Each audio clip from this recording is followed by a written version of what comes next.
Welcome back everyone. Welcome to civil services study. 81 test complete हो गए थे UP PCS के लिए। यह है टेस्ट नंबर 82। तो चलिए स्टार्ट करते हैं। फोकस है हमारा इस टेस्ट सीरीज़ में अभी तक पिछले कुछ एक हफ्ते से प्रीवियस ईयर के प्रश्नों पर, ठीक है, जो पूछे गए हैं पहले यूपी पीसीएस की परीक्षा में। 3 सेकंड का टाइम मिलेगा, अपना भी सोचिएगा कि आंसर क्या हो सकता है। तो क्वेश्चन नंबर 1 पर आ जाइए। मरीज के पेट के अंदर का परीक्षण करना है, तो जो डॉक्टर हैं उसके लिए एंडोस्कोप का उपयोग करते हैं। बताना आपको एंडोस्कोप निम्नलिखित में से किस सिद्धांत पर कार्य करता है। प्रकाश का परावर्तन, प्रकाश का अपवर्तन, प्रकाश का प्रकीर्णन या फिर प्रकाश का सकल आंतरिक परावर्तन। इसका मतलब पूर्ण आंतरिक परावर्तन है, मतलब टोटल इंटरनल रिफ्लेक्शन। यही है ऑप्शन नंबर डी इसका आंसर। तो देखिए एंडोस्कोप में जो है फाइबर ऑप्टिक्स तकनीक का प्रयोग होता है तथा यह प्रकाश के सकल आंतरिक परावर्तन के सिद्धांत पर कार्य करता है, यानी पूर्ण आंतरिक परावर्तन के सिद्धांत पर कार्य करता है। इम्पोर्टेंट एक चीज़ है कि ट्रांसलेट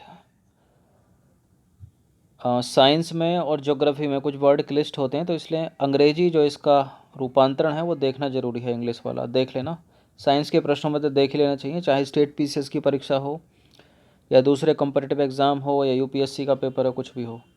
क्वेश्चन नंबर 2 पर आ जाइए। उचित रीति से कटे हीरे की असाधारण चमक का आधारभूत कारण क्या है। अगर सामान्य भाषा में समझे तो हीरे की चमक का कारण क्या है। हीरा क्यों चमकता है? क्या उसमें अति उच्च पारदर्शिता होती है, वह बहुत कठोर होता है, उसका अति उच्च अपवर्तन सूचकांक होता है, या उसके सुनिश्चित विचलन तल होते हैं? क्यों? देखिए वो कठोर होता है या पतला होता है, ये सब बेकार के स्टेटमेंट है। उसका अति उच्च अपवर्तन सूचकांक होता है, ठीक है, बी सही हो जाएगा, यानी टोटल इंटरनल रिफ्लेक्शन का ही सिद्धांत हो गया फिर तो। देखिए हीरे के चमकने का प्रमुख कारण है उसका पूर्ण आंतरिक परावर्तन, ठीक है, क्योंकि हीरे का अपवर्तनांक जो है वो बहुत अधिक, कितना 2.42 होने के कारण इसका जो क्रांतिक कोण है वो केवल 24 डिग्री होता है। अतः विशेष रूप से काटे गए हीरे के अंदर प्रकाश पड़ता है तो हीरे के पृष्ठों पर बार बार पूर्ण आंतरिक परावर्तन जो है होता रहता है। तो क्या कारण हो गया? पूर्ण आंतरिक परावर्तन। क्वेश्चन नंबर 3 है। किसी वस्तु के त्रिविमीय प्रतिरूप को अंकित तथा पुनरावृत्ति करने की तकनीक का नाम क्या है? त्रिविमीय से लगा लोगे आप, क्या हो सकता है इसमें? होलोग्राफी की बात हो रही है, डी। तो होलोग्राफी वह तकनीक है जिसमें लेज़र किरणों द्वारा की गई फोटोग्राफी से किसी वस्तु का त्रिआयामी चित्र बनाया जाता है। होलोग्राफी ध्वनि, प्रकाश या किसी भी तरंग के साथ कार्य करती है। इसका उपयोग करके वास्तविक त्रिआयामी चलचित्र भी तैयार किए जाते हैं। दूरदर्शन के संकेत एक निश्चित दूरी के बाद नहीं मिल सकते, क्योंकि क्यों नहीं मिल सकते? पृथ्वी की सतह वक्राकार है। क्यों नहीं मिल सकते? पृथ्वी की सतह वक्राकार है। तो पृथ्वी की सतह जो है वक्राकार होने के कारण दूरदर्शन के संकेत एक निश्चित दूरी के बाद नहीं मिल सकते, क्योंकि सिग्नल्स पृथ्वी की सतह से ना टकराकर आगे बढ़ जाएंगे। दृष्टि पटल यानी रेटिना पर जो प्रतिबिंब बनता है, कैसा होता है वो? ये प्रश्न इम्पोर्टेंट है, बहुत बार पूछा गया है दूसरे एग्जाम में भी। और 3 चीज़ें आपको इसमें याद रखनी है कि जो प्रतिबिंब बनेगा रेटिना पर वो बनेगा रियल, मतलब वास्तविक बनेगा। वो बनेगा स्मॉल, मतलब वस्तु से छोटा बनेगा, ठीक है। वो बनेगा इन्वर्टेड, यानी उल्टा बनेगा, ठीक है। तो रियल मतलब वास्तविक, छोटा और उल्टा। अब गलत करने के लिए रियल की जगह आभासी दे रखा होगा। वस्तु के बराबर या वस्तु से बड़ा कर सकता है जबकि वस्तु से छोटा होना चाहिए, ठीक है। और सीधा कर सकता है जबकि उल्टा बनेगा, ठीक है। अब देखिए वस्तु के बराबर तो बनता नहीं है, उल्टा बनता है, ये सही है, ये गलत, तो पूरा गलत। वस्तु से छोटा होता है, सीधा होता है।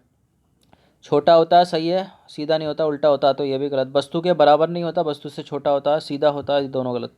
वस्तु से छोटा होता है, सही है, उल्टा होता है, सही है, सी। तो रेटिना पर वस्तु का प्रतिबिंब जो है वो उल्टा बनता है, वस्तु से छोटा बनता है और वास्तविक बनता है, यानी रियल हो गया, स्मॉल हो गया और इन्वर्टेड। देखिए प्रतिबिंब बनने का संदेश जो है दृश्य तंत्रिकाओं द्वारा आपके दिमाग में पहुंचता है, मस्तिष्क में पहुंचता है और हमें वस्तु दिखाई देने लगती है। यद्यपि रेटिना पर वस्तु का प्रतिबिंब उल्टा होता है, लेकिन अनुभव के आधार पर हम सीधा दिखाई पड़ता है हमें। क्वेश्चन नंबर 6 पर आ जाइए। पूर्ण सूर्य ग्रहण के दौरान सूर्य को सीधे देखने से आंख को क्षति पहुंचती है। रेटिना का जलना सूर्य की किरणों के निम्न घटकों में से किस एक के कारण होता है? ताप से तो जलेंगे नहीं। इंफ्रारेड आ रही हैं या अल्ट्रावायलेट आ रही हैं, बताइए। अल्ट्रावायलेट, पराबैंगनी। तो देखिए, आंशिक वलयाकार या पूर्ण सूर्य ग्रहण के चरण को नंगी आंखों से देखना सुरक्षित नहीं है, क्योंकि इस दौरान सूर्य से निकलने वाली तरंगदैर्ध्य के पराबैंगनी विकिरण से आंखों को जो है वो क्षति पहुंच सकती है। तो यह है वैज्ञानिक कारण, बाकी बाह्य आडंबर कुरीतियाँ तो कुछ और कहती हैं। ठीक है। प्रकाश का रंग निर्धारित होता है इसके आयाम, वेवलेंथ, तीव्रता या वेग। प्रकाश का रंग निर्धारित होता है इसके तरंगदैर्ध्य से, यानी वेवलेंथ से। एक प्रश्न कल पूछा था कि प्रकाश एक माध्यम से दूसरे माध्यम में गुजरता है तो कौन सी चीज़ नहीं बदलती है? तो बदल जाएगी तीव्रता, बदल जाएगी वेवलेंथ, बदल जाएगा वेग, नहीं बदलेगी तो फ्रीक्वेंसी यानी आवृत्ति अपरिवर्तित रहती है। ठीक है, याद रखना इसको। तो प्रकाश के रंग का निर्धारण उसके जो है वेवलेंथ से होता है। भिन्न भिन्न रंग के प्रकाश की वेवलेंथ भिन्न भिन्न होती है। लाल रंग के प्रकाश की वेवलेंथ सबसे अधिक होती है तथा बैंगनी रंग के प्रकाश की वेवलेंथ होती है सबसे कम। इसलिए जो खतरे के सिग्नल बनाए जाते हैं वो लाल रंग के प्रकाश के बनाए जाते हैं, क्योंकि अधिक वेवलेंथ के कारण बिल्कुल दूर से गोली की तरह दिखाई पड़ता है, मतलब छितराता या फैलता नहीं है। इनमें से किसमें उच्चतम ऊर्जा होती है?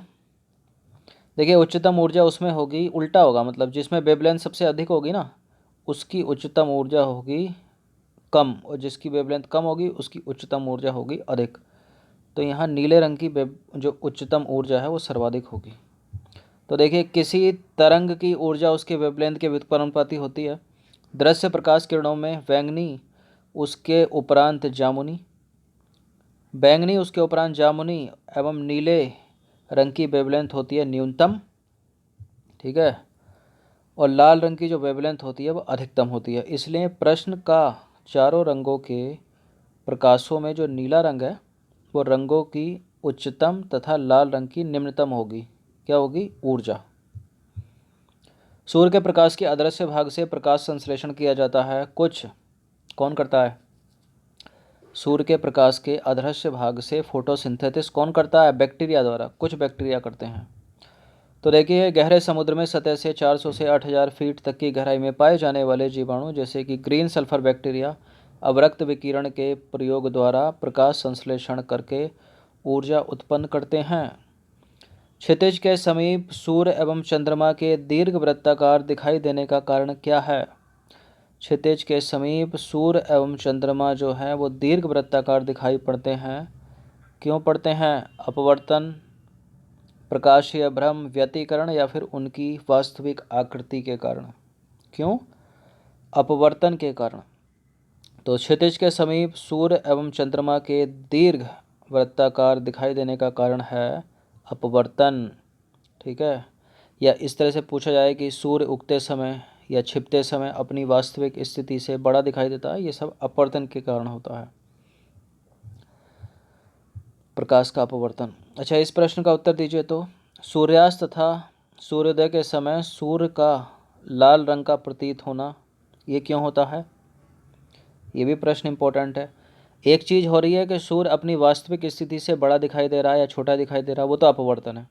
अच्छा, रंगों का जहाँ भेद हो, जैसे आकाश का नीला दिखाई देना, ठीक है, समुद्र का नीला दिखाई देना, सूर्य का उगते समय छिपते समय लाल दिखाई देना, ये होता है प्रकाश के प्रकीर्णन के कारण। ठीक है, ऑप्शन नंबर ए है इसका आंसर। तो सूर्योदय हो गया। सूर्यास्त के समय किरणों को वायुमंडल में अधिक दूरी पार करनी पड़ती है, इसके कारण प्रकाश की छोटी तरंगों का प्रकीर्णन हो जाता है।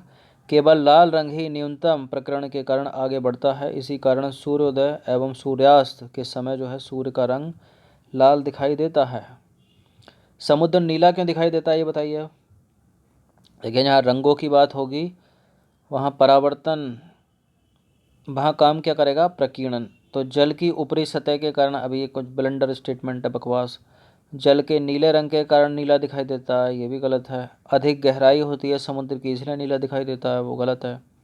प्रकाश के परावर्तन तथा जल के कणों द्वारा प्रकाश के प्रकीर्णन के कारण। ठीक है, तो बी हो जाएगा इसका आंसर। तो किसी रंग विकिरण का प्रकीर्ण वेवलेंथ की चतुर्थ घात के होता है व्युत्क्रमानुपाती। बैंगनी एवं नीले रंग की वेवलेंथ जो है वो सबसे कम होती है, यही कारण है कि इनका प्रकीर्णन अधिक होता है। इस परिघटना से फलस्वरूप प्रकीर्णन अधिक होने का मतलब ज़्यादा फैल रहा है। ठीक है, यानी वेवलेंथ कम है, तो इस परिघटना के फलस्वरूप समुद्र का रंग जो है वो नीला दिखाई देता है। क्वेश्चन नंबर 13 पर आ जाइए, इंपॉर्टेंट प्रश्न है ये। अभी आरआरबी एनटीपीसी की एग्ज़ाम चल रहा है, उसके लिए प्रश्न इंपॉर्टेंट है, देख सकते हो आप इनको। कार के पीछे यातायात के दृश्य अवलोकन के लिए किस प्रकार के शीशे का या दर्पण का प्रयोग किया जाता है। कार के पीछे के यातायात देखना है, कार के पीछे का यातायात किस में दिखेगा, कॉन्वेक्स में दिखेगा, यानी उत्तल लेंस में, उत्तल दर्पण में। तो उत्तल दर्पण द्वारा प्रतिबिंब जो है आभासी बनता है, सीधा बनता है और वस्तु से छोटा बनता है। इसके द्वारा काफ़ी बड़े क्षेत्र की वस्तुओं का प्रतिबिंब एक छोटे से क्षेत्र में बन जाता है और इस प्रकार उत्तल दर्पण का दृष्टि क्षेत्र अधिक होता है। इसलिए इसे मोटर वाहनों तथा बसों के चालक के बगल के पीछे ट्रैफिक के दृश्य अवलोकन के लिए जो है वो लगाया जाता है। ठीक है,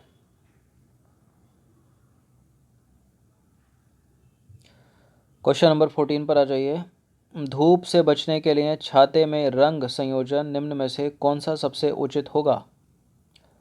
देखिए, वाइट कलर की आप शर्ट पहनोगे, सफ़ेद रंग की, और धूप में जाओगे तो वो ज़्यादा आरामदायक है, या काले वाली पहन के जाओगे काले कलर की, वो ज़्यादा आरामदायक है। तो ये परावर्तित करेगी, यानी आराम पहुंचाएगी, कम धूप लगेगी इसमें, ये अवशोषित कर लेगी, चेंके लगेंगे, गर्मी। ठीक है, तो ऊपर से तो उजला होना चाहिए, मतलब सफ़ेद होना चाहिए, ताकि जो है प्रकाश को परावर्तित कर दे, फेंक दे वापस, और अंदर से होना चाहिए काला। तो बी सही हो जाएगा इसका। तो श्वेत रंग प्रकाश का पूर्णतः परावर्तक है, जिससे बहुत कम मात्रा में ऊष्मा जो है वो अवशोषित हो पाती है। तो छाते की ऊपरी सतह सफ़ेद होने से ही गर्मी में धूप से बचा जाता है। क्वेश्चन नंबर 15 पर आ जाइए, 15 प्रश्न है। जब दो समानांतर समतल दर्पणों के बीच कोई वस्तु रख दी जाती है तो बनने वाले प्रतिबिंबों की संख्या होती है कितनी। ये प्रश्न पूछा था 2016 में यूपी पीसीएस की परीक्षा में। अनंत होती है, कितनी होती है, अनंत, 16 या 17 है, 16 ही है। ठीक है, अनंत बनेंगे। जब दो समानांतर समतल दर्पण के बीच कोई वस्तु रखी जाएगी तो बनने वाले प्रतिबिंबों की संख्या कितनी होगी, अनंत, मतलब गिने नहीं जा सकते। तो देखिए, दो समानांतर समतल दर्पणों के बीच कोई वस्तु रख दी जाए तो बनने वाले प्रतिबिंबों की संख्या जो है वो इनफाइनाइट, मतलब अनंत होती है, क्योंकि प्रत्येक प्रतिबिंब परावर्तित होकर एक नया प्रतिबिंब बनाता है और इस तरह ये क्रम चलता रहता है। तो ये 15 प्रीवियस ईयर मतलब यूपी पीसीएस की परीक्षाओं में पूछे गए प्रश्न हैं, इस तरह से पूछे जाते हैं। यदि कोई नया विद्यार्थी है तो आप देख सकते हो। और 23 से 28 अभी तक, अभी 2 साल पहले की अगर बात करें तो 28 तक प्रश्न जो है सामान्य अध्ययन के 32 तक, 29 तक पीछे पूछे गए हैं। और 2015 की बात करें, 2016 की बात करें और 2014 की बात करें तो सामान्य विज्ञान के जो प्रश्न हैं उनका रिपीटेशन होता था, मतलब बहुत। जो यहाँ पूछे 3 तो सीधे सीधे 3 यहाँ रख दिए, जो यहाँ पूछे 2 सीधे सीधे 2 यहाँ रख दिए। ठीक है, 2 सालों में थोड़ा हल्का फुल्का चेंज हुआ है, लेकिन 23 से 24 तक तो पूछ लिए ही जाते हैं। तो अच्छे से इनकी प्रैक्टिस कर लेना। इस पूरी की पूरी टेस्ट सीरीज़ की प्लेलिस्ट बना रखी है हमने, वहाँ पर आप टेस्ट नंबर 1 से लेकर कौन सा था 82वें नंबर का पहुँच सकते हो। डिस्क्रिप्शन बॉक्स में उसका लिंक है, बैक टू बैक रिवीजन करते रहिए। धन्यवाद।